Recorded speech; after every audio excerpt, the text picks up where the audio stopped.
What is going on, everybody? I am the FDGURU, bringing to you guys a Monday NBA edition of my DFS podcast. We have 5 games on the FanDuel main slate tonight, 8 games on the DraftKings main slate. They elected to include those 3 late games starting at 10 o'clock Eastern.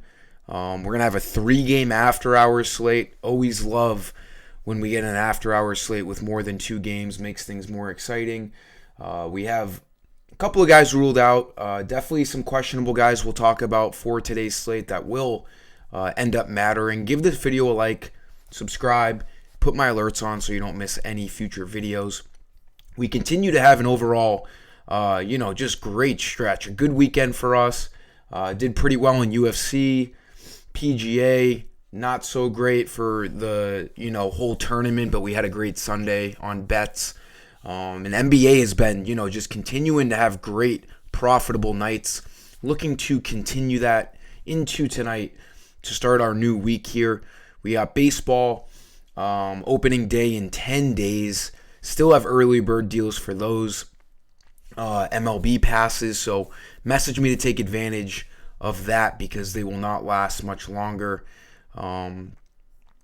And my Dub Club, I'll have the after-hour slate on my Dub Club later tonight. It's a new platform that I am providing. You can use the link below to get the first week for $1. This morning, or yesterday morning when I woke up, I put in my Dub Club to bet Scotty Scheffler live, and we did well. He ended up cashing in, had an unbelievable day, made history, plus 1,200 odds.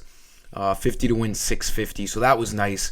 Just one of many perks you get when you're in my Dub Club. You get, live bets, you get extra prize picks and underdog props, as well as, non-main slate DFS slates. It's not expensive. A lot of people are taking advantage of my Dub Club, and I love to see it. Just another way for me to add more content for all you guys. Let's get into my 5 plays as I usually do. 1 play for each position in this video. The Celtics, we have some news of guys being out, and we still have some questionable guys. Sam Hauser, Drew Holiday, Al Horford all out tonight. Jaylen Brown and Jason Tatum, both questionable. We'll have to see what happens there. But they're going to definitely keep it easy for the rest of this season. They already clinched. They're playing a bad team against the Pistons. They're at home. They don't even need half of their starting lineup to beat the Pistons. So wouldn't be shocked if Jaylen Brown or Jason Tatum take the night off. That could open up a lot of things. We already have some decent value for the Celtics as my first play. I like Peyton Pritchard at 4,200. With no Drew Holiday in the lineup, they're staggering guys. Last game, Derek White was out. Drew Holiday played tonight. Drew Holiday's out. Derek White will play. But either way, Pritchard's going to see increased run with one of the guards out. He'll probably come off the bench. Not sure yet, though, because now we have Sam Hauser out. He hurt his ankle last game. He's going to be out for tonight. We haven't seen a scenario where, the Celtics rest their guys and Sam Hauser is out, because Sam Hauser is one of those guys that just always plays. So maybe Pritchard finds his way in the starting lineup. A guy like maybe O'Shea Brissett might see some extra run, but I do think Pritchard is the main beneficiary here off the bench. 4,200, good price, needs 21 fantasy points coming off of a fantastic 41.5 fantasy point game against the Wizards last night, 34 minutes. He looks really good tonight. And then obviously if one of Jaylen Brown or Jason Tatum are out, he would look even better. Now, we do have Porzingis coming back tonight, but it kind of balances out because Al Horford's out, Drew Holiday's already out, and there's a decent chance that we get Jason Tatum or Jaylen Brown out. So Pritchard looks good at point guard as a cheap $4,200 player. Shooting guard, I like Ayo Dosunmu. Now, we're still waiting on Alex Caruso news. This is kind of a big deal. He's been playing really well as of late as one of the main starters, playing 34 to 36 minutes. So his status obviously matters. That game's at 8 o'clock Eastern against the Blazers, so maybe we don't get that news. But I do like Dosunmu one way or the other. 6,100 coming off of an unbelievable game against the Wizards. 40 minutes, 53 fantasy points. Needs 30 to hit value. He's been really consistent over the past month or so.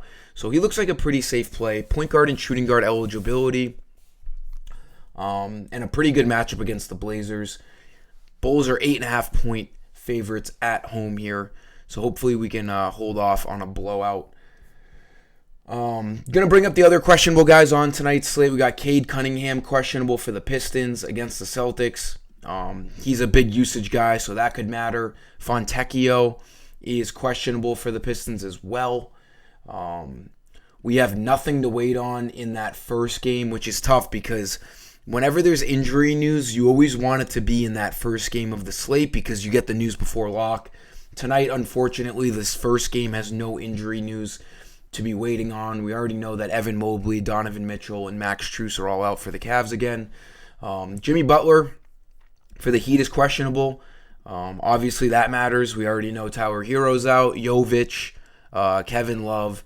So that's news we want to wait on. 7:30 Eastern game. Already talked about the Celtics. We got Alex Caruso, as I just mentioned, for the Bulls. And then to round it off on this main slate for FanDuel, because we don't include the 3 10 o'clock games, pretty big news for the Timberwolves. Kyle Anderson and Rudy Gobert both questionable. We already know that Karl Anthony Towns is out. So there's a lot more usage going to this Timberwolves team.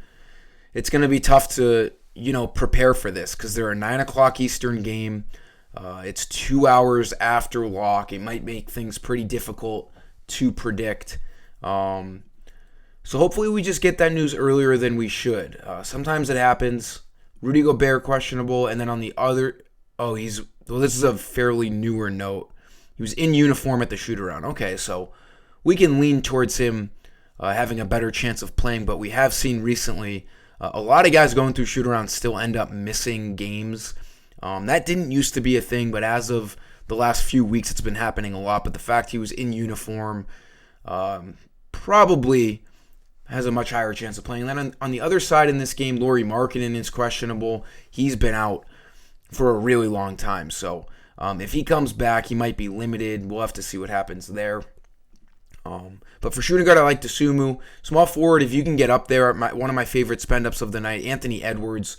No Karl Anthony Towns. The matchup is unbelievable in Utah. The Jazz, they have a bad defense. It's only a 6.5 point spread.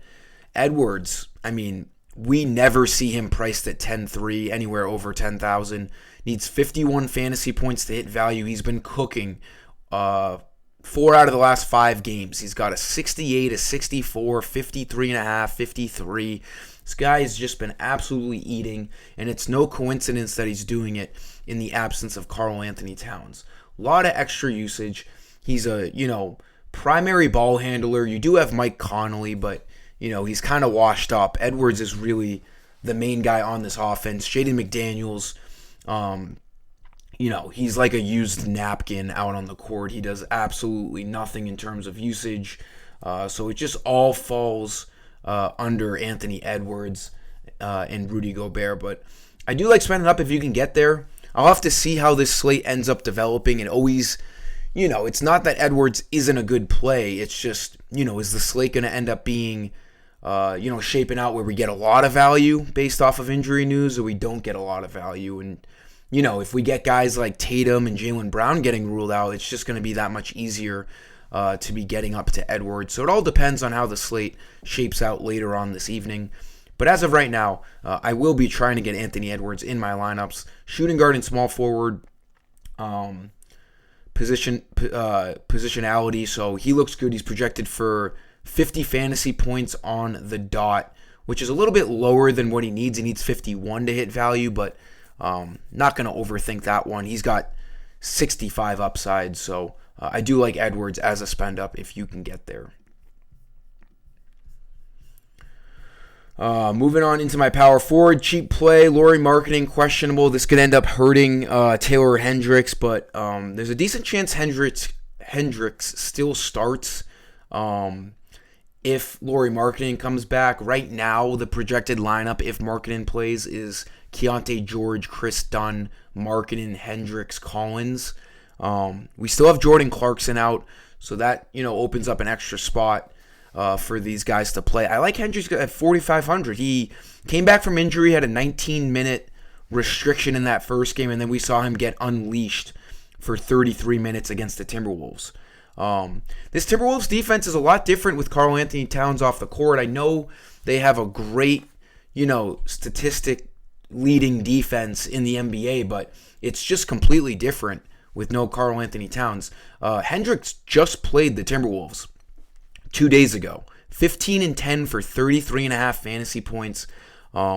He only needs 22 to hit value tonight. He got 24 in his minutes restriction game coming off of injury in 19 minutes. So if he's playing a full allotment of minutes, anywhere from 30 to 33 minutes, he's going to have a really good chance at getting 22 fantasy points. He looks like one of the better, if not the best, sub 5K player tonight for value. Right alongside Peyton Pritchard. I like Pritchard a lot too, but Hendricks at 4,500 looks really good. And I don't even think, if Lauri Markkanen plays, I really don't think that overly affects Hendricks, to be honest, because I do still think he can start at power forward. I think Markkanen starting would affect guys like Somanek and Sensabaugh, because Sensabaugh's been starting in the absence of Markkanen, so he would be a guy who directly loses a bunch of minutes. I don't think Taylor Hendricks would lose any minutes. He looks like a really solid play with his minutes restriction being lifted last game. Then for center, I've been picking Vucevic in so many videos, so many slates. It's just because he projects out really well and his price is staying the same. 8,100, needs 40 fantasy points to hit values, projected for 43. Finally had his huge game that we've been waiting for. We had him against the Wizards, 29 and 13, 47.5 fantasy points. He just looks really good.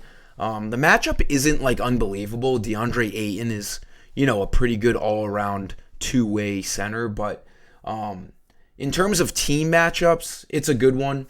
The Blazers are bad. The Bulls aren't really that good, where I think they're going to blow them out at home. And again, we still have to wait on Alex Caruso news for this Bulls team. Not that it really affects Vucevic, but we'd have to look at some bench guys if Caruso was out. Torrey Craig was a disaster in last start. Did nothing. We had him 18 minutes, 7 fantasy points. But Vucevic looks really good at 8,100. And that'll round out these plays, guys. Again, we got to pay attention to some injury news that could shape out and change up some plays for tonight. But get over to my website, fd-guru.com, for all main slate lineups. I post around 30 minutes before lock, depending on how good the injury news is on that given day. But give this video a like, subscribe. Let's kick off the week with another profitable night. Until next time, I am the FD Guru. Peace.